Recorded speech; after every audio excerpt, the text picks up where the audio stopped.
आज 14 सितंबर है। जैसा कि आप और हम सभी लोग जानते हैं, 14 सितंबर को हिंदी दिवस के रूप में मनाया जाता है। हिंदी दिवस के शुभ अवसर पर आप सभी को हिंदी दिवस की शुभकामनाएं। आज मैं आप लोगों के लिए संविधान में भाषा संबंधित जो नीति है, अनुच्छेद 343 से 351 तक क्या है, उसके विषय में हम लोग अध्ययन करेंगे। भारतीय संविधान के भाग 17 में अनुच्छेद 343 से 351 तक भाषा संबंधित नीति का प्रावधान किया गया है। मतलब कि अनुच्छेद 343 से 351 तक बताया गया कि भाषा का कहाँ पे प्रयोग कैसे किया जाएगा।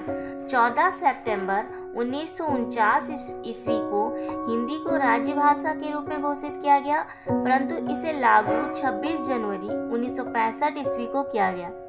मतलब कि 14 सितंबर 1949 को ही हिंदी को राज्य भाषा के रूप में घोषित किया गया था। इसीलिए 14 सितंबर को प्रतिवर्ष हम लोग हिंदी दिवस के रूप में मनाते हैं और हम सभी को गर्व है कि हिंदी हमारी राज्य भाषा है। राज्य भाषा का क्या मतलब होता है? राज्य भाषा का मतलब होता है राज्य के काम काज में जो भी भाषा का प्रयोग किया जाता है उसे हम लोग राज्य भाषा के रूप में जानते हैं। राज्य के कार्य में अर्थात राज्य के कार्य में प्रयुक्त होने वाली भाषा को राज्य भाषा कहते हैं। संविधान सभा की नियम समिति ने हिंदी को राज्य भाषा बनाने के पक्ष में निर्णय दिया। जो हमारी संविधान सभा की नियम समिति है, उन्होंने भी हिंदी को राज्य भाषा बनाने के पक्ष में निर्णय दिया था। मुंशी आयकर फॉर्मूले के अंतर्गत 14 सितंबर 1949 को हिंदी को राज्य भाषा का संवैधानिक दर्जा दिया गया है। अब हम लोग देखेंगे कि 343 से 351 तक क्या बोला गया, उसके विषय में हम लोग देखेंगे। अनुच्छेद 343 में संघ की राजभाषा हिंदी एवं लिपि देवनागरी होगी। संघ की जो राज्य भाषा है उसको हिंदी के रूप में बनाया गया और उसकी लिपि क्या होगी? देवनागरी। जैसा कि हम लोग अभी भी जानते हैं, हिंदी हमारी राज्य भाषा है और हिंदी की लिपि क्या है? देवनागरी। हम लोग जिस भाषा में लिखते हैं उसे हम लोग उसकी लिपि कहा जाता है, तो वो हो गई आपकी लिपि, आपकी देवनागरी है। जिस भाषा का प्रयोग करते हैं बोलने में उसको हम लोग भाषा कहते हैं, बोलने में या फिर लिखने में। जैसे कि अभी ये जो लिखा गया है वो हिंदी में लिखा गया है, लेकिन उसकी लिपि क्या है? वो देवनागरी लिपि में लिखा गया है। अगर उसी को जैसे कि यहाँ पे है हिंदी को अगर हम हिंदी को इस तरह से लिख दें, फिर राज्य भाषा, तो ये जो लिपि होगी ये रोमन लिपि हो जाएगी। रोमन लिपि, क्योंकि ये हिंदी भाषा में भी लिखा गया और इसकी लिपि क्या है? देवनागरी। तो इसका हम लोग ध्यान रखते हैं। उसी प्रकार आर्टिकल 344 में बोला गया है राजभाषा आयोग का प्रावधान। राजभाषा आयोग का क्या क्या प्रावधान है? पहला प्रावधान है प्रथम राजभाषा आयोग का गठन 1955 ईस्वी में, जून 1955 ईस्वी में किया गया था। प्रथम जो राजभाषा आयोग है उसका गठन 1955 ईस्वी में किया गया बाल गंगाधर खेर की अध्यक्षता में। इसके अध्यक्ष जो उस आयोग को बनाया गया तो उसके अध्यक्ष कौन थे? बाल गंगाधर खेर जी को उनका अध्यक्ष बनाया गया। उसी प्रकार आर्टिकल 345 क्या कहता है? आर्टिकल 345 के अनुसार राज्य को राजभाषा चुनने का अधिकार है। राज्य को राजभाषा चुनने का, किसी भी राज्य को उसकी राजभाषा चुनने का अधिकार है। जैसा कि यहाँ बोला गया, प्रत्येक राज्य विधानमंडल को राजकीय कार्यों के लिए प्रयोग की जाने वाली भाषा चुनने का अधिकार दिया गया है। प्रत्येक राज्य की जो विधानमंडल है ना, उसको राज्य के कामकाज के लिए अपनी पसंद की भाषा चुनने का अधिकार दिया गया है। जिस भाषा का प्रयोग जिस राज्य में बेहतर अच्छे ढंग से किया जाता है और ज़्यादा मात्रा में किया जाता है, तो राज्य काज में उसी भाषा का प्रयोग किया जाएगा। इसीलिए राज्य को राज्य भाषा चुनने का अधिकार है। अनुच्छेद 346 में बोला गया है दो या दो से अधिक राज्यों के बीच संपर्क की भाषा, मतलब कि दो या दो से अधिक राज्यों के बीच एक संपर्क की भाषा होगी, चाहे वो हिंदी हो या फिर इंग्लिश।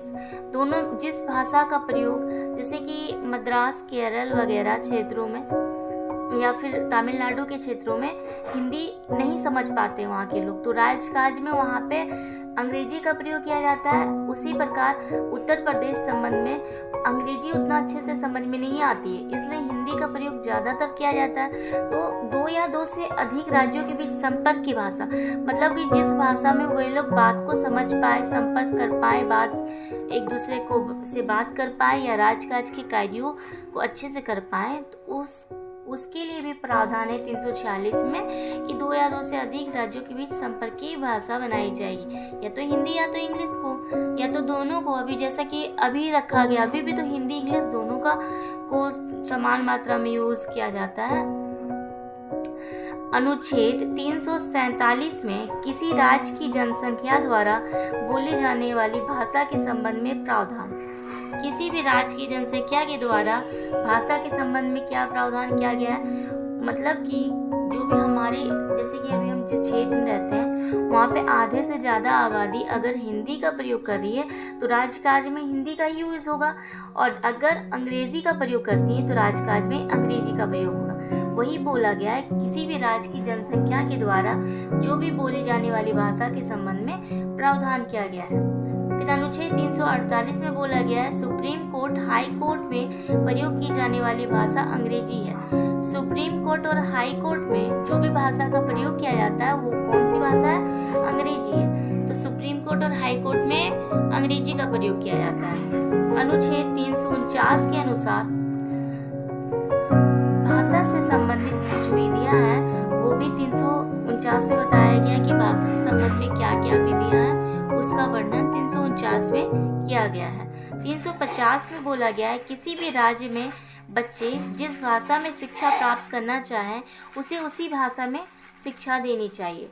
मतलब कि अगर किसी राज्य में अभी जैसे कि अभी NEP 2020 लाया गया है तो उसमें मातृभाषा में शिक्षा देने की बात कही गई है, और उसके अलावा जिस भाषा का प्रयोग राज्य में बहुत ज़्यादा किया जाता है और बच्चे जिस भाषा को समझ पाए, चाहे वो मातृभाषा हो, चाहे वो क्षेत्रीय भाषा या उसकी राज्य की भाषा हो, जिस भाषा में बच्चे पढ़ने में सक्षम हो, समझने में सक्षम हो, क्योंकि हर बच्चा मातृभाषा में बहुत अच्छे से कंफर्टेबल होता है, वो सक्षम होता है, वो अच्छे से समझ पाता है, अपने विचारों को व्यक्त कर पाता है।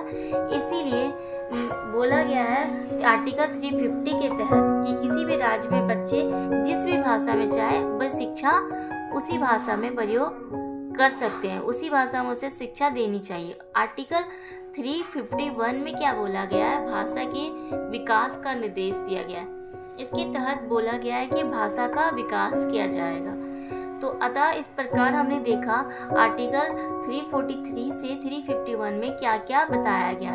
क्योंकि हिंदी हमारी राज्य की भाषा है, इसीलिए हम सभी को हिंदी पर गर्व है, और हिंदी दिवस के शुभ अवसर पर हिंदी की महत्वता को जानते हुए हम जानेंगे कि हिंदी होती क्या है। हिंदी, क्योंकि हिंदी से ही देश में बहुत सारे ऐसे कवि भी आए हैं जिन्होंने हिंदी के क्षेत्र में काफ़ी योगदान दिया है।